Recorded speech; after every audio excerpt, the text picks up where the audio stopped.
Muito bom dia, amados irmãos. Estamos aqui para mais um estudo da nossa escola bíblica, o resumo da nossa série de estudos, a vida de Paulo. Hoje chegamos à lição número 4, falando um pouquinho sobre o Cristo cósmico, baseado nos capítulos 1, 2 e 3 de Efésios. Estaremos aprendendo um pouquinho dessa palavra de Deus aos nossos corações neste domingo, dia que o Senhor separou para juntos aprendermos da palavra do nosso Deus. Aqui no início da nossa série de estudos de hoje, falando sobre esse Cristo cósmico, ou seja, seu reino não é deste mundo. A igreja hoje ela é militante, mas a igreja será triunfante, e com isso eu aprendo que nós estamos aqui nesse mundo de passagem. As suas preocupações, as minhas, as nossas preocupações, elas são passageiras, são momentâneas, porque nós estamos neste mundo de passagem. A obra de Cristo, ela tem uma dimensão muito mais profunda do que nossas igrejas costumam adorar. Ele é mais que o Salvador das almas e das pessoas. Ele é o Rei do universo que governa todas as coisas. E assim nós podemos, hoje, ao olharmos os capítulos 1, 2 e 3 de Efésios, termos essa certeza da palavra de Deus para cada um de nós. Não podemos nos enganar com uma falsa esperança neste mundo, mas a nossa esperança é em Cristo Jesus. A nossa vida, de fato, é em Cristo Jesus. E estudando Efésios, Paulo fala acerca do mistério da vontade de Deus, que não fora revelado antes, mas só agora Deus uniu judeus e gentios, no capítulo 3, e todas as coisas, tanto do céu quanto na terra. Ele fala nos versículos 9 e 10 do capítulo 1, hão de convergir em Cristo Jesus, onde está em Cristo Jesus para sempre. Aí faz a gente lembrar onde todo joelho se dobrará, toda língua confessará que Jesus é o Senhor do universo, é o dono de todas as coisas, é o Rei soberano sobre todas as coisas. Em Cristo, Deus está criando não apenas um novo povo, uma nova raça, mas um novo mundo. Pelo que se alguém está em Cristo, nova criatura é, as coisas velhas passaram, eis que tudo se fez novo. Segundo Coríntios capítulo 5, versículo 17, nós podemos ter essa comprovação da palavra de Cristo aos nossos corações. Assim, querido, nós podemos entender toda a realidade da palavra de Deus. Por mais que, se olharmos à nossa volta, vemos tantas pessoas desesperadas, tantas pessoas inseguras, tantas pessoas vivendo uma situação, o que será da política? O Brasil está assim, está assado. Você não precisa ficar esperando grandes coisas do homem deste mundo, porque a Bíblia está se cumprindo, e a Bíblia se cumprindo, ela aponta exatamente aquilo que irá acontecer no final dos tempos. E o que nós estamos vendo é simplesmente o retrato da realidade dos dias atuais. São dias difíceis, dias de turbulências. A Bíblia diz que coisas terríveis estariam surgindo, mas é necessário que aquele que vive com Cristo creia que Ele existe e que é galardoador, diz o autor aos Hebreus. Então, queridos, essa é a nossa certeza. Essa é a nossa certeza quando olhamos para essa lição de hoje, vemos esse Cristo cósmico, que o nosso reino não é deste mundo. A gente precisa compreender isso. E o ponto 1 da lição diz: Cristo, autor e sustentador da criação. O que acontece com isso? O pecado, em Gênesis capítulo 3, quando entrou no mundo, ele alterou a relação do homem com Deus, quebrou essa comunhão do homem e Deus. Passou então a existir um abismo entre o homem e Deus. Ele teve, segundo os versículos 17 e 18, capítulo 3 de Gênesis, nos mostra que ele teve uma dimensão cósmica, além. E o bom mundo de Deus, aí a gente volta no capítulo 1, versículo 31, ele foi desordenado. E aí nós vemos essa comprovação em Romanos 8, 19 ao 22. O mundo em que vivemos não é o mundo ideal de Deus. E aí a gente traz algo para a nossa realidade, não plantamos urtigas nem ervas daninhas, porém elas surgem no caminho. O trigo não brota espontaneamente, ele precisa ser plantado, cultivado, cuidado. E aí o que nós observamos com essa realidade da palavra de Deus, com essas ilustrações da própria palavra aos nossos corações, é o seguinte: a natureza nos é benéfica, mas ao mesmo tempo também ela é hostil. Ela nos dá água, nos dá o alimento, mas também terremotos, secas, furacões. E muitas vezes o homem fica sem entender, mas por que isso? E sempre, para todas as coisas, sempre existe um culpado. Nesse caso, nós culpamos quem? Deus. Ficamos procurando culpados aqui e acolá, e sempre a culpa vai cair em Deus. Quando coisas ruins acontecem, mas Deus continua sendo o Deus de amor, o Deus de justiça, o Deus que trabalha ao nosso favor. E aí nós observamos que Cristo está sentado, Efésios 1:10, nas regiões celestes, e para Ele tudo converge e tudo nele terminará. É a certeza que nós temos. Ele é o autor, Ele é o sustentador, Ele é o criador de todas as coisas, e Ele também é o Deus de propósito. A criação foi feita por Ele e para Ele. E é interessante a gente olhar na Bíblia, Colossenses 1:20, que ela também voltará para Ele. E sua obra também inclui a reconciliação de todas as coisas na terra e no céu.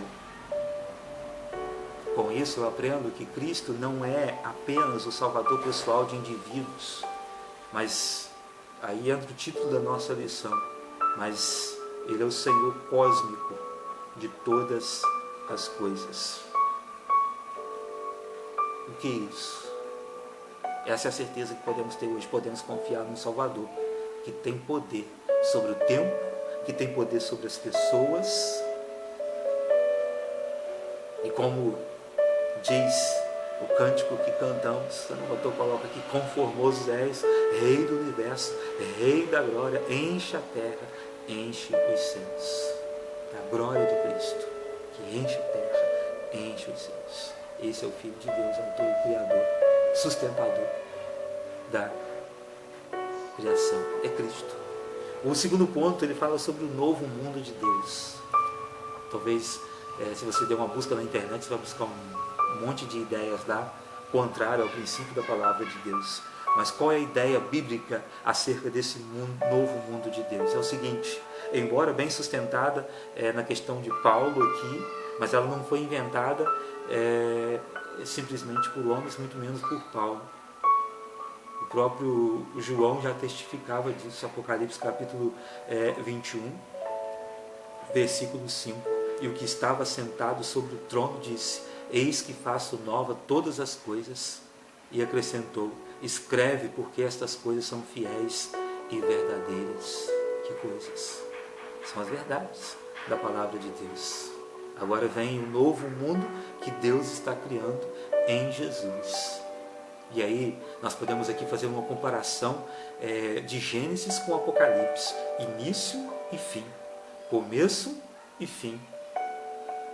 Em Apocalipse 22, quando a obra de Cristo chega à sua consumação, o Éden lá está de volta.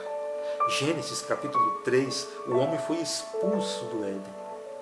Apocalipse 22, o homem é readmitido. Tudo que perdeu na queda, recupera em Cristo. Apocalipse 22, versículo 2, diz que ele reaparece. A árvore da vida, seus frutos são para alimento e as folhas para a saúde. A consumação da obra de Cristo nos devolve o que a queda nos tirou. Então isso é a razão, é a certeza de estar em Cristo Jesus. Quem sou eu? Quem é você? Eu convido você a ler a carta de Paulo aos Efésios. Quem nós somos? Nós temos todas as respostas que Paulo, através da Bíblia, responde em Efésios. Em Cristo Jesus. Nós temos uma imensidão de repetições em Efésios em Cristo Jesus. Porque somente em Cristo Jesus nós encontramos o sentido para a vida, a razão para a vida. Cristo refez o mundo. Então, esse é o novo mundo de Deus. E o ponto 3 é uma pergunta: qual é o nosso lugar neste novo mundo de Deus? Qual é o meu? Qual é o seu lugar neste novo mundo de Deus? Efésios capítulo 1, versículo 22 diz: também sujeitou todas as coisas debaixo dos céus, para que seja sobre todas as coisas, e o deu à igreja. Aqui nós vemos que todas as coisas foram subjugadas em Cristo Jesus, inclusive o mundo vindouro. E Ele as deu à igreja. E o versículo 21, ele responde assim: muito acima de todo principado, autoridade, poder, domínio, de todo nome que se possa ser anunciado, não só nessa era, mas também na vindoura. É o que ele define realmente na palavra de Deus. E assim nós podemos hoje entender: ser igreja é mais que entoar cânticos e apresentar programas. Com a pandemia do coronavírus, nós pudemos comprovar exatamente isso. Igreja é mais do que isso. Igreja é mais do que você se assentar num banco e cantar alguns louvores, ouvir uma palavra. Nós estamos diariamente com esse caos dessa pandemia, colocados diante dessa verdade. Atos capítulo 2, a igreja de casa em casa, a igreja em casa, reunindo, adorando ao Senhor Jesus. Então nós estamos olhando como Cristo realmente está mostrando quem Ele é a este mundo. Também nós observamos que é fazer parte do novo mundo de Deus, sendo a ponta de lança, mas é também reinar com Ele. No momento, a igreja é militante. Um dia ela será triunfante em Cristo. Todos nós sabemos. Mas triunfante de quê? De problemas, de lutas humanas, das contrariedades deste mundo? São perguntas que fazemos constantemente. Não é a resposta.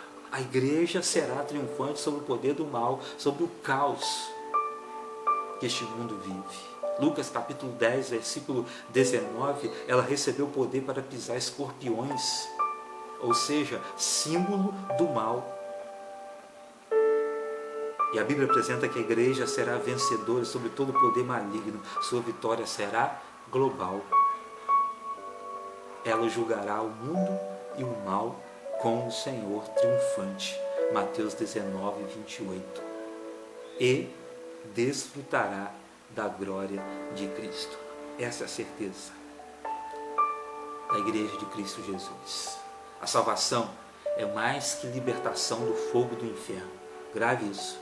A salvação é mais que libertação do fogo do inferno. É identificação com Cristo e lugar de honra no novo mundo do Senhor. Nós o desfrutaremos. Em Cristo somos mais que vencedores. Romanos 8:37. É a prova, é a certeza que temos nos nossos corações. Sim, nós esperamos não apenas um céu, mas um novo universo, um novo mundo em que a paz e a justiça reinarão, porque o pecado não mais existirá. Apocalipse 21, 3 a 5. Cristo foi preparar-nos lugar. Não é um lugarzinho qualquer, não é um quartinho qualquer, mas é o lugar onde reinaremos, viveremos eternamente com Cristo. Eu convido você a receber no seu coração esse Cristo que vive, que reina para todo sempre. Se você quer triunfar com Ele, hoje você precisa abrir o seu coração para Ele, deixar Ele entrar na sua vida, na sua casa, na sua família, fazer morada, reinar eternamente, reinar em vida. Pense nisso. Vamos orar. Ó Senhor, em Tua presença, Te louvamos pela Tua palavra, Deus, por este estudo dessa escola bíblica neste momento, Deus. Fale aos nossos corações, assim como o Senhor falaste através da Tua palavra nesta hora. Ensine-nos a vivermos uma nova vida no Senhor a cada dia, como igreja de Cristo, que possamos ser exemplo nessa nação, Deus. Se porventura alguém que está nos assistindo ainda não fez um encontro contigo, que este seja o dia, Deus, de uma nova vida para habitar, reinar eternamente contigo, Senhor. Obrigado, Deus, pela tua palavra, que é viva e eficaz. Ó Deus, sara nossa nação, liberta vidas do pecado, das trevas e traga para a luz, meu Pai. No nome de Jesus. Amém. Deus abençoe a sua vida. Tenha um bom dia na presença de Cristo Jesus. Caminhamos lutando as lutas dessa vida, militando como igreja do Senhor, para reinarmos um dia eternamente com Ele. Que Deus nos abençoe.